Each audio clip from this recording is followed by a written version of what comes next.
Chapter 1. My fiancé still loves his ex-wife, who he divorced years ago, but that hasn't stopped him from pursuing me. He thinks I'm clueless, but I know everything. Last month, he claimed to be on a business trip for a week, but he actually took his ever-childish ex-wife to Shanghai Disneyland. When he returned, he acted as if nothing had happened, discussing marriage plans with me as if all was normal. Little does he know, ever since I found out about his ongoing attachment to his ex-wife Sophia, I've been planning not to go through with the wedding. I met Leo through a matchmaking arrangement set up by Sandra, a friend of my parents. She told them that Leo was a divorced, childless high-level executive, a real white-collar professional. My parents were thrilled by this prospect and had the matchmaker bring him over immediately. Despite his divorce, Leo's refined demeanor and gentlemanly manners won them over instantly. They couldn't wait for us to get married. I was indifferent about the arranged meeting, but Leo charmed my parents, and I found myself warming up to him, thinking that maybe having such a harmonious family life wouldn't be so bad after all. I've kept Leo's lingering ties with his ex-wife secret from my parents, who still hold him in high regard. When I got home from work, my dad looked behind me, obviously disappointed. "Why didn't you bring Leo home for dinner?" As I took off my shoes, I explained, "He has his job, and I have mine. We couldn't coordinate our schedules today." On Sunday, discuss with Leo about inviting his parents over so we can talk about your wedding. My dad suggested. "Okay, I will," I replied as I grabbed my bag and headed toward my room. Then asked casually, "Dad, why did Sandra suddenly think to set me up?" He answered, "I mentioned to her that you were a high-level executive at Boat, and she knew someone's son who would be perfect for you. Marcia, Leo is a good man. Don't be too picky," my mom said as she came out of the kitchen with 2 dishes. "At your age, and with your workaholic tendencies, how else are you going to get married if not through matchmaking?" "I'm not being picky. We're just getting to know each other," I said somewhat distractedly during dinner. "Why did Sandra rush to set me up with someone as soon as she heard I work at Boat?" "Tomorrow, I'll go and ask her about it. You both should get along fine. I think Leo is quite a catch," my dad added. I nodded automatically, then seized the opportunity to bring up, "Oh, by the way, parents, Leo has a business trip this week, and I do too. Coincidentally on the same flight. We'll come over for dinner once we're back. When you get married, you should quit your job," my mom declared authoritatively. I gave no confirmation or denial. This marriage is not happening, and I'm not planning to quit my job. The next day, I went looking for Sandra, only to find out she had gone to Shanghai. What a coincidence. I overheard Sandra's neighbor chatting with someone else. Sandra said her son works at a big company, Boat, and he makes tens of thousands a month. Isn't that so? And last month, her son took her to Shanghai to see his wife and grandson. I caught their conversation but didn't quite grasp all of it. It seems Sandra went to reunite with her son, daughter-in-law, and grandson. I won't disturb her now. I'll go to Shanghai to take care of the business I have planned. Chapter 2. Sophia was there with a little boy, a few years old. She wasn't strikingly beautiful, but she had a mature charm that made her likable. She was playing bumper cars with the little boy. I searched for Leo nearby, and to avoid being recognized, I wore a blonde wig and large sunglasses to cover my face, and dressed in newly bought Western-style clothing. After a while, I finally found Sandra sitting under an umbrella in a shaded spot. Leo was at a nearby snack bar buying 2 ice cream cones. He walked over and naturally handed one to Sandra, and I quickly snapped a photo with my phone. I took the umbrella, found a spot near them in the shade, sat down, and turned on my phone's recorder. Leo's voice came through. "Mom, if I marry Marcia, she'll eventually find out about our relationship. Just don't let her know, right? I've already checked. Boat values its executives highly. As long as Marcia recommends you, there won't be any problem getting into Boat," Sandra replied. I lay under the umbrella, resting with my eyes closed. Sophia and the little boy, after a round of games, walked over. "Mom, Leo, let's play the next game together. Lucas has been looking forward to playing with you," she said. "Daddy," the little boy, called Lucas, said sweetly. Leo fondly agreed. "Lucas, good boy." Such a sweet family. Anyone would envy them. It just makes you wonder what Sophia's husband would think knowing his son has another dad. I sent the photo of Sophia and her son to my friend Eric, asking him to contact Sophia's husband as soon as possible. I also sent over Sophia's address and her current location. The words of Sandra's neighbor echoed in my ears. Sandra went to Shanghai to reunite with her son, daughter-in-law, and grandson. I initially thought Sandra's reunion was none of my business, but I couldn't help myself and sent a message to my dad. Dad, did you know Sandra is Leo's mom? My dad immediately replied to my WeChat message. How is that possible? Sandra is a lonely old woman with no children. Maybe Leo is her godson. Well, godson could be an explanation. I sent him another message. Then why don't you call Sandra and ask her to come over for dinner? Thinking I wanted to thank Sandra for introducing me to someone, my dad agreed without hesitation. Sandra's phone rang, and she answered cheerfully. Nestor, I'm out of town right now. I joined a seniors tour group, and I'll be away for a week. You said Marcia invited me over for dinner? Okay. I'll come by after my trip. Sandra and Leo schemed together to deceive me. If they succeeded, that would be my fault for being gullible, but they should never have deceived my parents. My parents have loved each other their entire lives, and they only had one child because they followed the government's one-child policy. Their biggest wish now is to see me get married. Maybe after hanging up, Sandra casually said, Marcia's family is so naive. They'll never find out about our relationship. And you don't even look like me. I thought about it and then sent the information about Sandra and Leo to my friend Eric, asking him to investigate their relationship. Eric suggested that I get strands of their hair, and he would take care of the rest. Chapter 3. Mom, I'm bleeding from the nose, Lucas yelled. Leo, Sandra, and Sophia all scrambled to respond. How did you start bleeding? Quick, wipe it off. Let's go to the hospital. I noticed they discarded a bloodied tissue on the ground, and for the first time in my life, I was thankful for someone's lack of manners. The three adults hurriedly took Lucas away, and I grabbed a plastic bag to pick up the tissue. I followed them from a distance, watching as they got into a taxi. I hailed one myself and immediately called Eric. Can you locate Sophia's husband? He replied regretfully. He's out of town, even with the location. He can't get here. Why are you suddenly so keen on catching someone else's affair?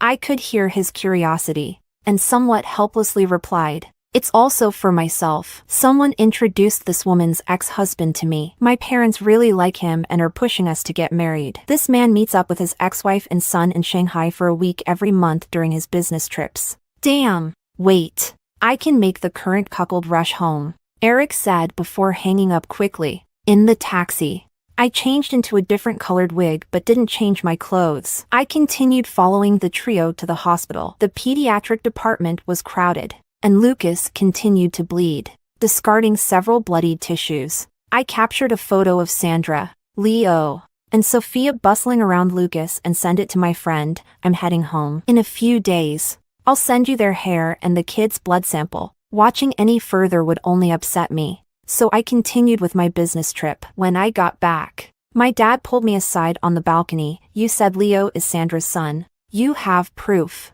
right? Didn't you distrust me before? Why suddenly ask about this? I looked at my dad in surprise, noticing how much more haggard he appeared than just a few days ago, with deep dark circles that spoke of his recent stress. Dad rubbed his forehead and said, We've known Sandra for so many years, and she never mentioned setting you up with someone. Suddenly, after finding out where you work, she introduces someone with such good credentials. Although your mother and I hope you'll marry soon, we don't want to push you into something bad. I reassured him. Don't worry. I have the ability to discern. If I think it's appropriate, I'll continue with him. If not, you shouldn't have high expectations. That's true. How could someone perfect just appear out of nowhere without any effort? My dad said, sounding even more disheartened. Leo really seems quite good. Is Leo just seemingly good?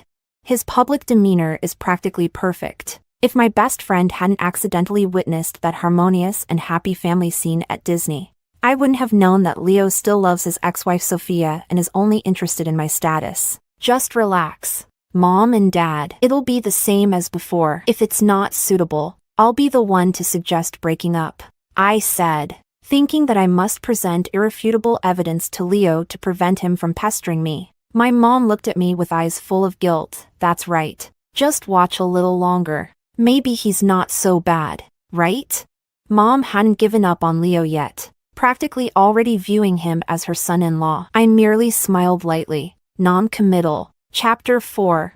I immediately picked up my phone and arranged a 1-month European tour for my parents, planning to send them off once Sandra came over for dinner. I hadn't let slip a single word in advance. Blind dating is such an unreliable affair. It's essentially forcing two strangers together and hoping sparks fly. True to her word, Sandra arrived on time. I offered her a necklace to try on while helping her put it on. I managed to pluck a couple of hairs with the roots. Oh dear. This necklace doesn't seem to fit. I can't get it to clasp. I'll switch it out next time. Sandra's greedy gaze subtly swept over the necklace in my hand, expressing a veiled regret. I appreciate the thought, dear. No need to go to any expense. I wasn't planning on spending anything.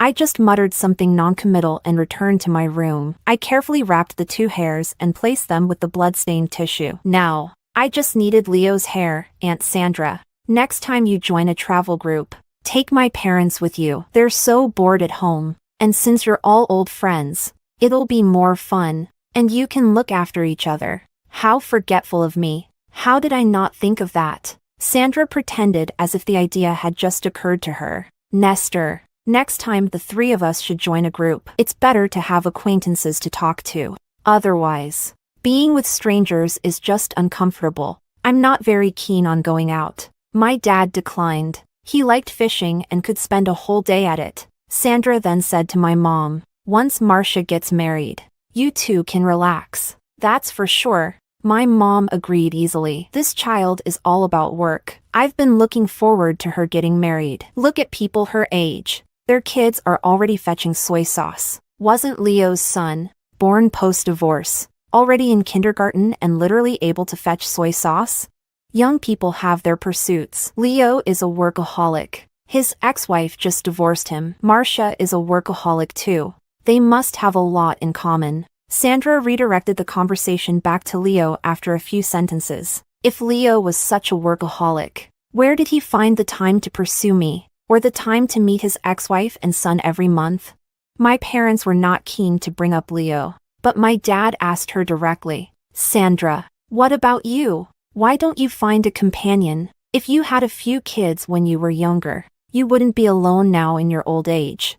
Sandra looked visibly uncomfortable, being single. How free it feels. I used to think the same way. That being alone was more comfortable. I picked up where Sandra left off. My parents are constantly pushing me. I'm so busy with work. Where do I have time for romance? If I had a child, there'd be no one to help them as they get older. Why not just hire a nanny? With your high salary, you could afford 2, one to take care of your parents and another for your child. Wouldn't that be great? Sandra said, unwittingly revealing too much. Even my own parents don't know how much I earn. They have no idea about the extent of my finances. My parents don't like the idea of having a nanny. If they did, I'd have moved out and lived at the office long ago. Why need a nanny? They are so expensive. Besides, haven't you seen online how some nannies treat the elderly and children? Anyway, your father and I don't want one. Don't even think about it. My mom immediately objected. We don't need you to look after us in the future either. We'll go to a nursing home. We have our pensions.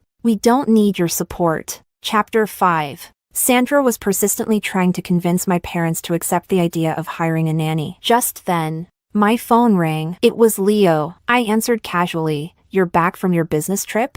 Want to take me to a movie? Sure.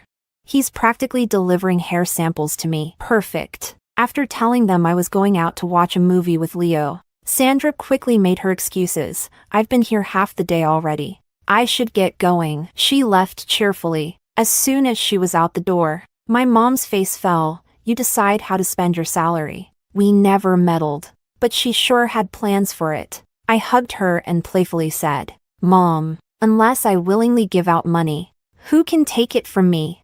You little miser. My mom sighed. I just hope Sandra's involvement with us isn't with ulterior motives. I hope not too. But it's too late, I'm going to the movies with Leo. You guys should rest early. I'll head back to my apartment tonight. Getting Leo's hair was easy as he always falls asleep during movies. Without fail, especially since he just spent a week with his ex-wife and son and had just gotten off a plane. Every time he lands, he asks me out to a movie. I'm tired of it, but he seems to enjoy it, successfully securing a sample of Leo's hair. I left the cinema without looking back. Eric was waiting for me. It wasn't easy getting access to the lab. Let's get this done tonight. I handed him the blood-stained tissue, the child's blood, and then Leo's and Sandra's hair samples. This is Leo's, and this one is from who I suspect is his biological mother. Man, you went on a matchmaking date and ended up doing undercover work?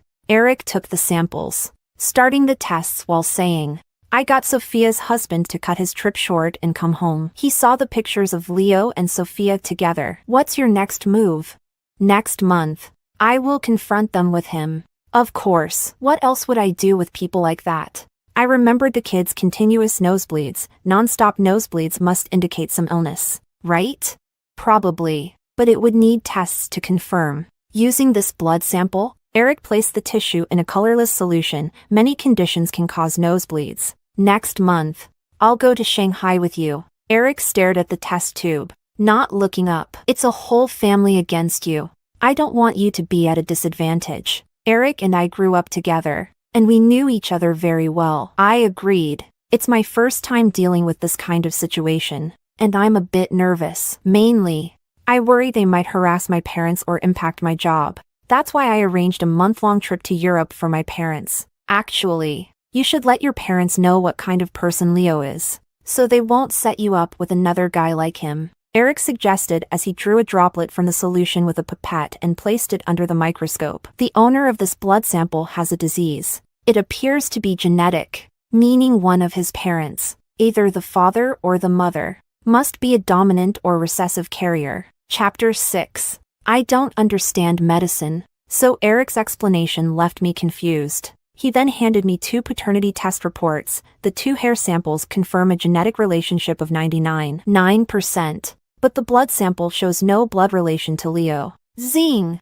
Leo tirelessly spent a week each month with the child, yet he had no actual relation to him. I realized something. This child might not even belong to Sophia's current husband. Eric glanced at me disdainfully. Don't worry about the rich. I've already contacted him. He's taken the child for a paternity test even quicker than you could. We'll head over a day early next month. After all this help, I guess I'm entitled to crash at your place. Right?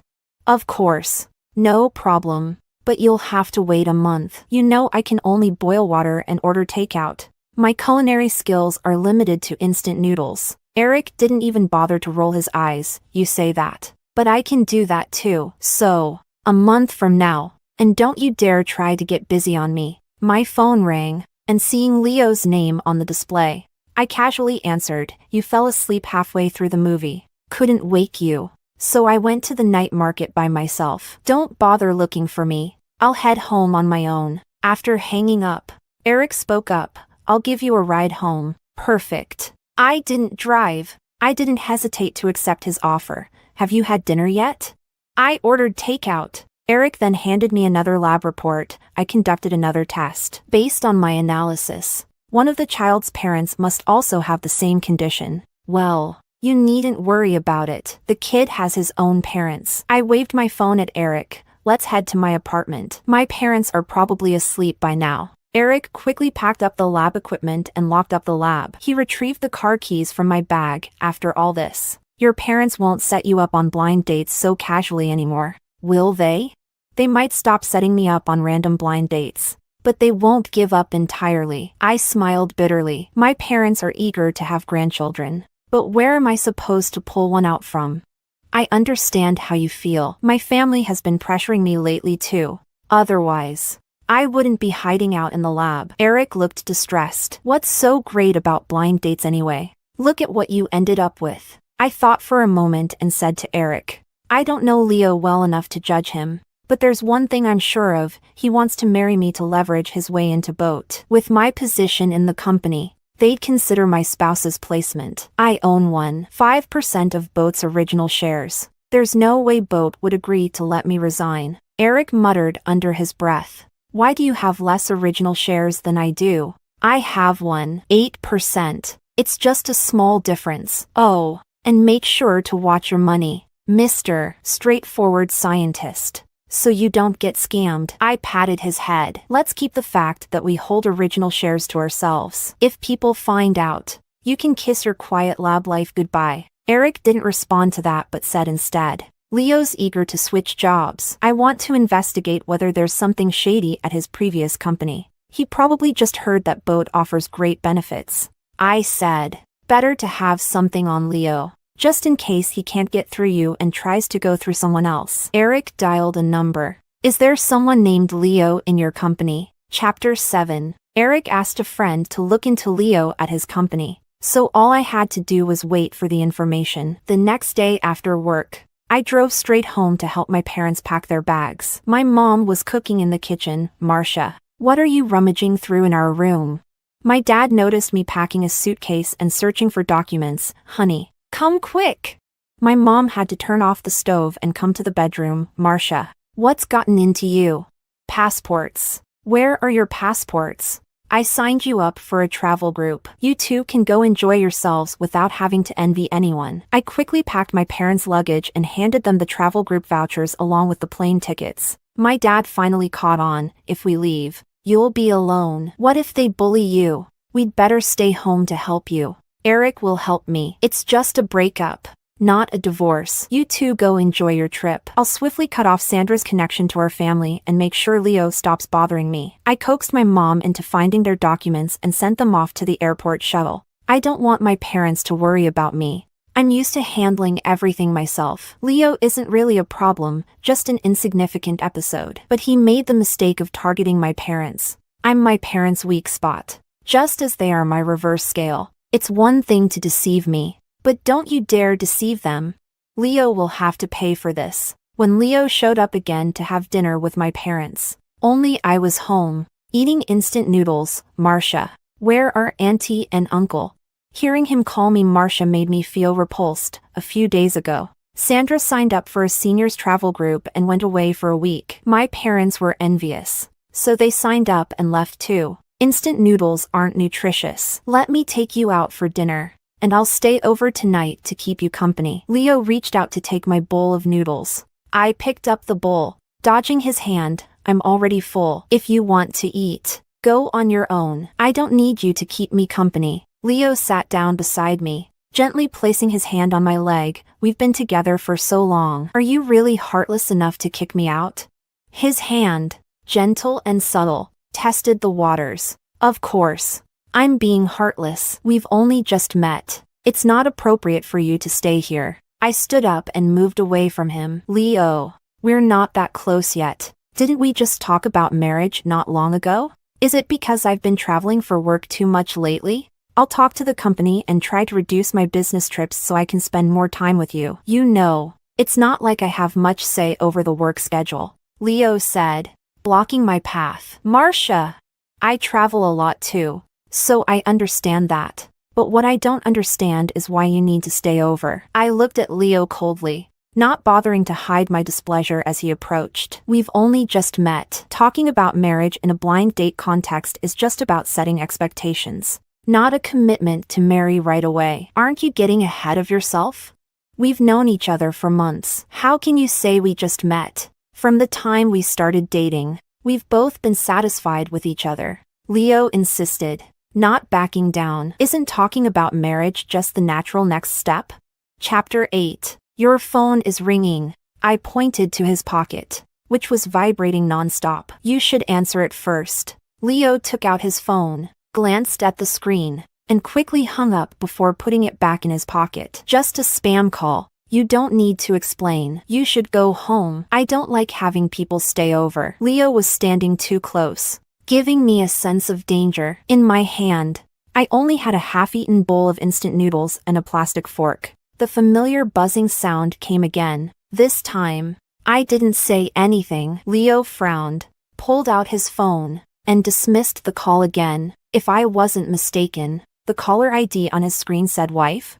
You should answer it. Just in case it's something urgent, I said, quickly moving away from Leo and heading into the kitchen when his phone started vibrating again. I gave Leo some space. He glanced at me, then took his phone and walked out to the balcony. I'm busy right now. I'll call you back when I'm done. Leo hung up and walked back towards me. It was just work. Nothing urgent. Let's continue our conversation. I'm pretty busy lately, so I don't have time to discuss personal matters. You should leave, I said, pointing to the door. I need to get some rest. Leo took a couple more steps towards me, but then his phone chimed with several text notifications in a row, and he couldn't keep his calm expression anymore. We'll talk about the marriage issue when we have more time. Finally, I got Leo out the door. He hurriedly walked down the stairs, already on the phone again, speaking in a low voice. Mom, call Sophia and ask her what's going on. I was just talking to Marcia, and she kept calling me. I couldn't ignore it, but I also didn't want Marcia to hear. I've been traveling too much, and now Marcia's upset. I quietly opened the door and stood in the hallway, watching him as he spoke, covering the phone's mouthpiece with his hand. Marry him?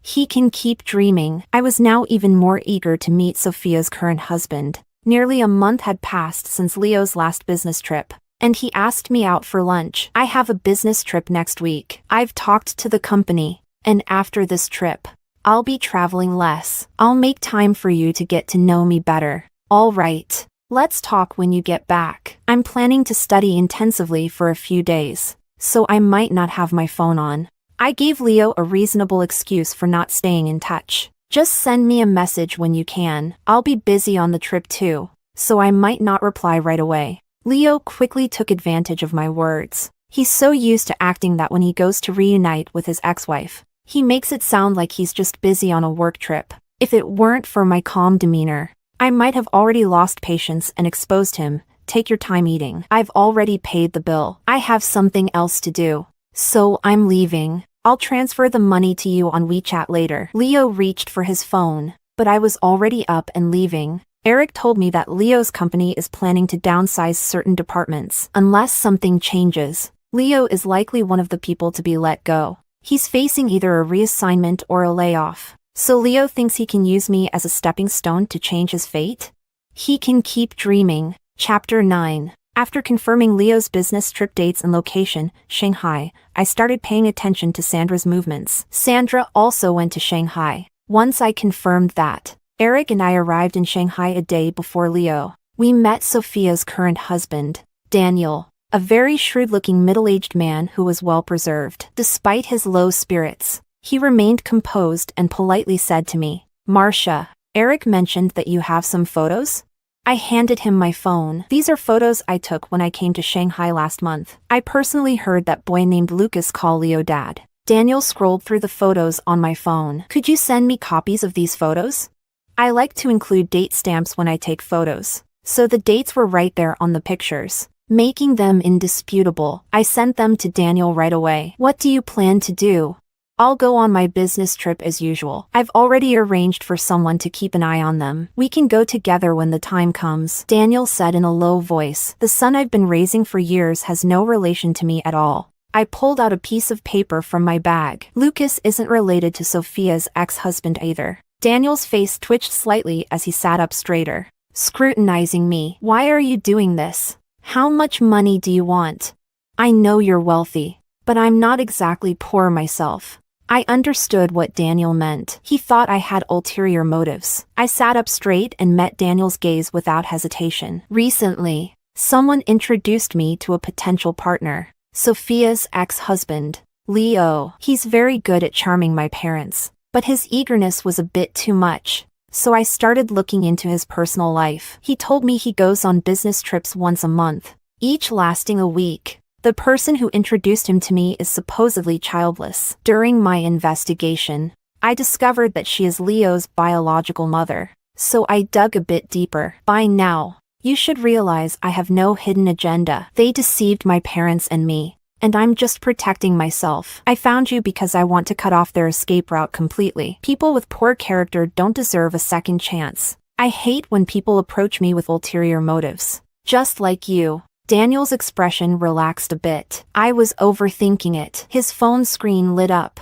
and he glanced at it. His expression grew colder. They've left. I patted Eric, who was dozing off beside me. It's time for us to go. Eric yawned. They really are masters of time management. Didn't waste a second. Let's see how this true love couple reacts when they face the present spouse. I sneered. I wonder where Leo gets the nerve to talk to me about marriage. Leo, with his family of 4, bought tickets and entered Disneyland. Sandra, holding Lucas, couldn't contain her joy. My sweet grandson, you haven't seen Grandma for a month. Did you miss Grandma? Lucas replied in a loud, clear voice. I missed Grandma. Did you miss Daddy? Leo, with his arm around Sophia's shoulder, gave Lucas a kiss on the cheek. Suddenly, he froze mid-action. A few people from various angles were taking pictures of the family of 4. Sophia saw Daniel and screamed, shoving Leo away. Honey, let me explain. Leo saw me standing next to Daniel. His mouth opened. Marcia, let me explain. Sandra covered her face and tried to run, but 2 large men grabbed her shoulders. Our boss didn't give you permission to leave. Chapter 10. Daniel raised his hand and slapped Sophia across the face. I've been raising a bastard for years. Is this how you show your love for me? Leo hurriedly tried to explain, but I smiled at him. No need to rush. Leo, Lucas isn't your son either. You might want to ask Sophia about that. Sophia, holding her face, looked panicked. Honey, this child is yours. We were together at that time. Daniel sneered. I've already done a paternity test with that little bastard. He's not my son, and he's not your ex-husband's either. I didn't realize your life was so eventful. I underestimated you. Lucas isn't my son? How is that possible? Leo stared at Sophia in shock. Didn't you say he was my son?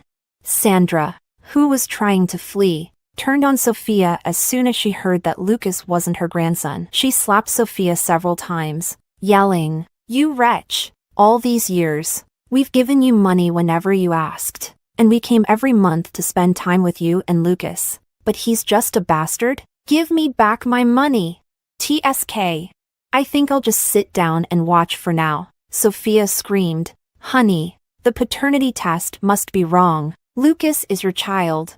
Mom, stop hitting her. I never told you Lucas was Leo's son. I only said I had a son. Daniel said coldly. Lucas has a genetic disorder. Neither you nor I have it. So that means his biological father does. Why don't you go ahead and dig through your list of connections and find this man, okay?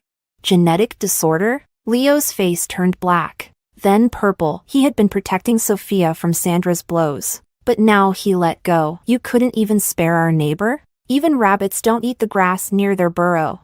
And I was her boss. Daniel sneered. It seems she's got a habit of eating that grass. Well, you're free to go find other grass to munch on. He instructed his people. Get rid of all Sophia's personal belongings. Neither she nor her son is allowed to set foot in my house ever again. Call the lawyer. Sophia committed adultery during our marriage. She's leaving with nothing. Sophia's hair was disheveled, and her face was scratched from Sandra's attack. Hearing that Daniel wanted to divorce her, she panicked and pleaded. Honey, I love you. You can't do this to me.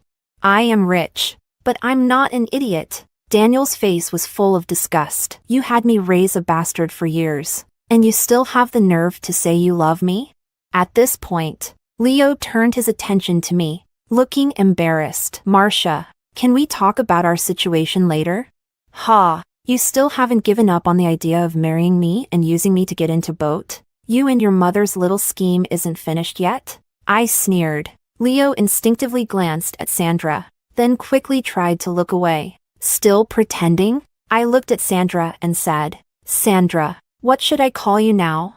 I am not Leo's mother. You're mistaken. Sandra, her face scratched by Sophia, hurried to explain. Leo tried to grab my hand, but I pulled away. I had a paternity test done for you and Sandra too. The mention of the words paternity test made Leo's face change dramatically. Marcia, why are you doing this to me? Haven't I treated you well? If your mother didn't know I worked at Boat, would you have gone on that blind date with me? I said coldly. You couldn't secure your job. So you thought you could use boat's rules to take a shortcut. You're smart. But other people aren't idiots either. I didn't get to where I am by being naive. I wish you and your family a happy reunion. Eric. Let's go. I walked away with Eric. Leo humiliated Daniel by cuckolding him, and Daniel wouldn't let him off easily. Was Eric who told me what happened afterward. Sophia didn't remarry Leo. Instead, she went to find Lucas's biological father, but it turned out he had died from illness. Leo's mother blamed Sophia for causing Leo to lose a high-ranking wife and constantly harassed her. I found it amusing. Are they still dreaming? I don't care if Leo has given up or not. But after my parents returned from their trip abroad, they were quiet for a while, then started trying to arrange blind dates for me again. Ugh. Asking for advice online. How can a single female executive avoid blind dates?